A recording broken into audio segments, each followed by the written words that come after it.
Bem, pessoal, retornando à cinemática da rotação, agora a gente tem o conceito de aceleração angular, né? A aceleração angular média é a variação da velocidade angular dividida pelo intervalo de tempo, né? Então eu tenho um corpo que em T1 estava com essa velocidade ω1z, num tempo T2 ele sofreu uma aceleração e passou a ter uma velocidade ω2z maior, né? Então, o alfa, que é a definição de aceleração, né, definido pela letra alfa, médio na direção z, vai ser a variação do ômega pelo delta t, dividido pela variação no tempo. Da mesma forma lá que no caso linear, a gente tinha a variação na velocidade pelo tempo, aqui na velocidade angular. Tá certo? Então, a aceleração angular instantânea de um corpo rígido girando em torno do eixo z, alfa z, é o limite, né? Aqui é a média, essa aqui é a aceleração média. Então, você pega, aplica o limite na definição da aceleração média e você encontra que isso dá a derivada de ω/z dt, né? Que é a taxa instantânea de variação da velocidade angular de um corpo. Ou seja, se você quiser fazer esse cálculo, alfa z é dω/z dt, que é d dt de dθ dt. Então você também pode expressar a aceleração angular em termos da coordenada, que é a derivada segunda de θ com relação ao tempo, tá certo? Então você pode expressar em função da derivada da velocidade angular ou da coordenada angular, né? Da mesma forma que a gente fez com velocidade linear. Vetor aceleração angular. O alfa e o ômega no mesmo sentido, a rotação é acelerada, né? Se você tem o alfa apontando na mesma direção de ômega, quer dizer que esse corpo vai acelerar, né? Vai aumentar a sua velocidade angular. Mesma coisa que a gente fez lá no caso da velocidade linear, nessa aceleração na direção da velocidade, a velocidade cresce. Se alfa e ômega estão em sentidos opostos, a rotação é retardada, né? Se você está retardando o ômega, né? O ômega vai diminuir com o tempo, tá certo? Então, a aceleração angular é um vetor e ela tem a sua direção que depende, né, do problema que você está resolvendo. Se ela está na direção de ômega, a velocidade angular cresce. Se ela está na direção contrária a ômega, a velocidade angular decresce. Aí agora vamos mostrar as funções horárias, né, que fazem parte do conteúdo de cinemática da rotação, né? A primeira função horária parte da definição da aceleração angular. Aceleração angular é a variação da velocidade angular pelo intervalo de tempo. Então, dessa aqui, multiplicando em cruz, eu tenho que alfa z de t é ômega zero na direção z vezes alfa zt, que é a função horária da velocidade angular. Da mesma forma que a gente tinha a função horária da velocidade, a gente tem para a velocidade angular. Quando a aceleração angular é constante, né, nós temos que o ômega médio na direção z é ômega 0z mais ômega z dividido por 2, porque não, né, a aceleração é constante, então a taxa de variação da velocidade angular é sempre constante, então essa relação é verdadeira.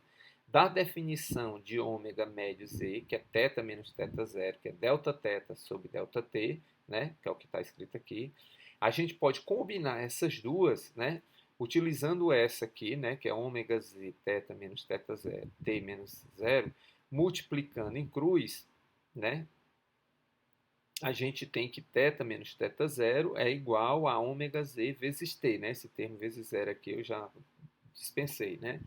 Aí eu fico com θ menos θ zero igual a 1 meio de quem é ômega z?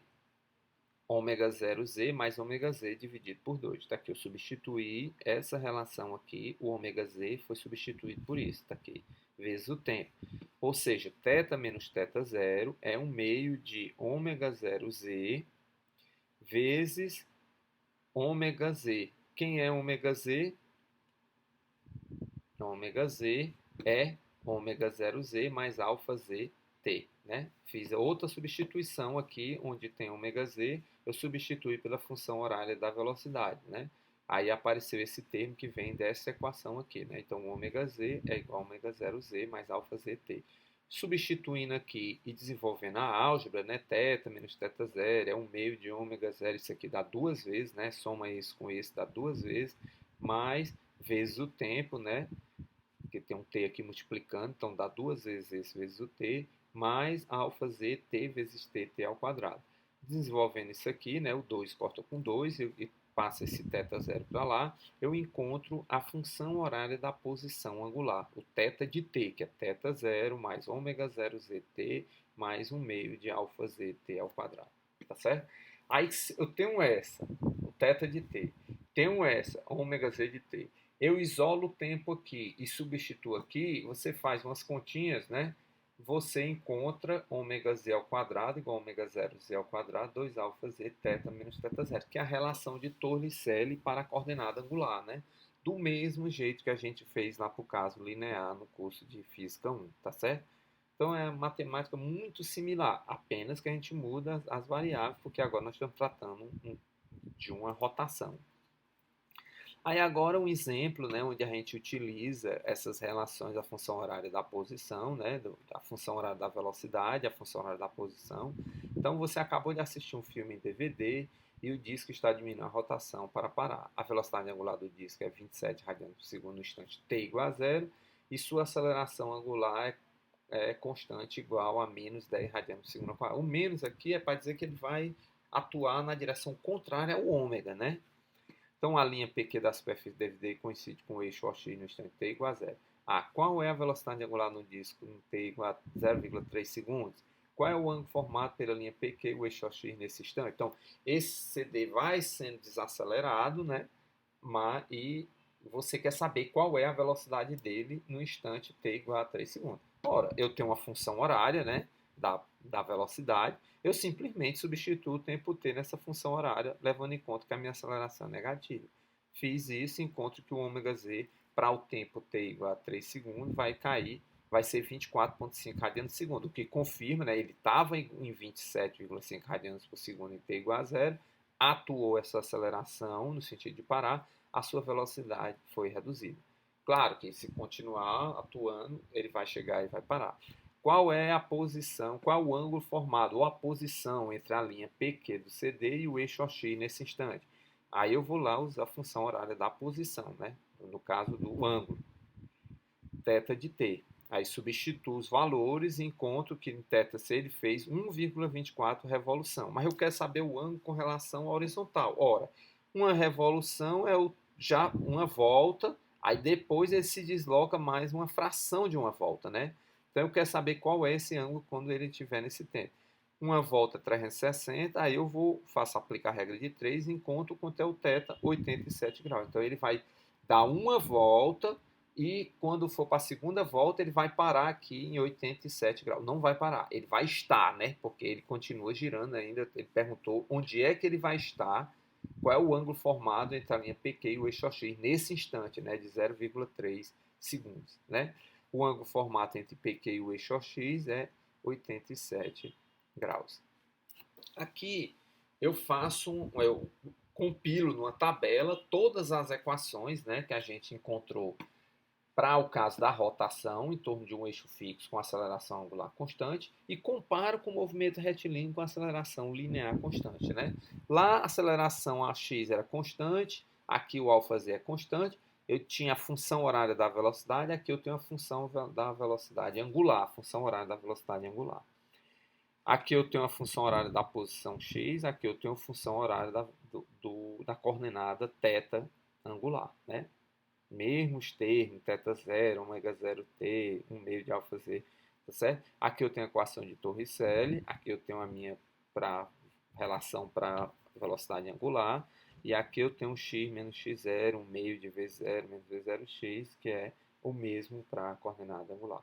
Então você simplesmente pode pegar as suas equações do movimento linear e transformar eles para o caso para o caso da rotação, né? Simplesmente fazendo a correspondência direta entre as suas grandezas. O que é Vx lá passa a ser ômega aqui, o que é V lá passa a ser ômega aqui, tá certo? E o que é A passa a ser alfa aqui, o que é X passa a ser θ. Lembrando sempre da relação entre o arco, o ângulo e o raio, tá certo? E lembrando que no caso do movimento de rotação, na cinética de rotação, você tem que definir com relação a que eixo o corpo está girando, tá certo? Isso é fundamental para você definir a rotação.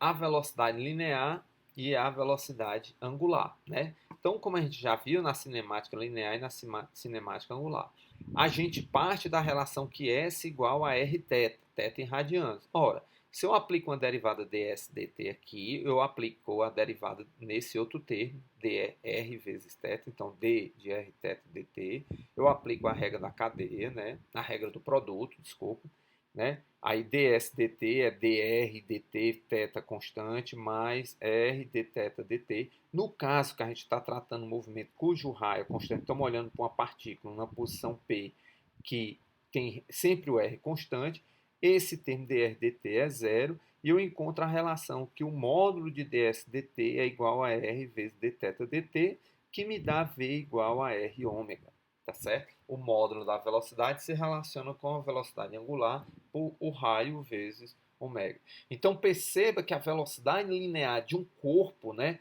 um corpo rígido, se você escolhe um ponto, os pontos eles giram com velocidade linear diferente, né? Os pontos que estão mais longe do eixo de rotação têm uma velocidade linear maior, porque o ômega é o mesmo para o corpo inteiro, né?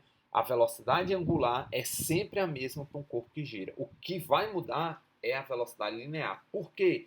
Porque ela depende da distância que você está. Então, se você bota um CD para girar, o ponto mais externo do CD gira com a velocidade linear maior do que um ponto mais interno. Mas a velocidade angular é sempre a mesma, ou seja, ele vai dar uma rotação por um determinado intervalo de tempo, né? Então, velocidade linear de um ponto em um corpo rígido em rotação v é dado pela distância entre esse ponto e o eixo de rotação r vezes a velocidade angular do corpo rígido em rotação. Então veja que esse ômega para um corpo rígido é sempre igual. O que muda é a velocidade linear. Por quê? Porque esse ponto pode estar a distâncias diferentes do seu corpo. Tá certo? Então, isso é uma relação importante, vai ser bastante utilizada pela gente. Velocidade linear e velocidade angular. Velocidade linear vezes vetor velocidade. Lembre-se da distinção entre a velocidade linear v e a velocidade angular ômega, que aparece na equação 9.3, né? Que é essa equação aqui, né? Tá certo? E o módulo da velocidade na Vx e o módulo da velocidade angular ômega-z. As grandezas sem os índices inferiores v e ômega nunca são negativos. São módulos dos vetores v e ômega, tá certo? Então, esses v e ômega são sempre módulos. Então, eles nunca são negativos. Já os vetores, que é v e ômega, respectivamente, e seus valores indicam somente em com que rapidez uma partícula se move, v ou gira ômega. Os módulos deles. Mas as grandezas correspondentes com isso inferiores Vx e ômega podem ser tanto positivas quanto negativas. Seus sinais indicam o sentido do movimento. Então perceba que o módulo ele só dá ideia do valor delas, né, v e ômega. Enquanto que os vetores, os Vx e os ômega z, que já são coordenados, eles também podem ser positivos ou negativos. Tem que lembrar disso. Por quê? Porque eles têm direção. O ômega z ele pode apontar na direção do z positivo ou z negativo. O Vx pode apontar na direção x positivo ou x negativo. Isso aí a gente viu já lá, né, nas definições dos vetores, né?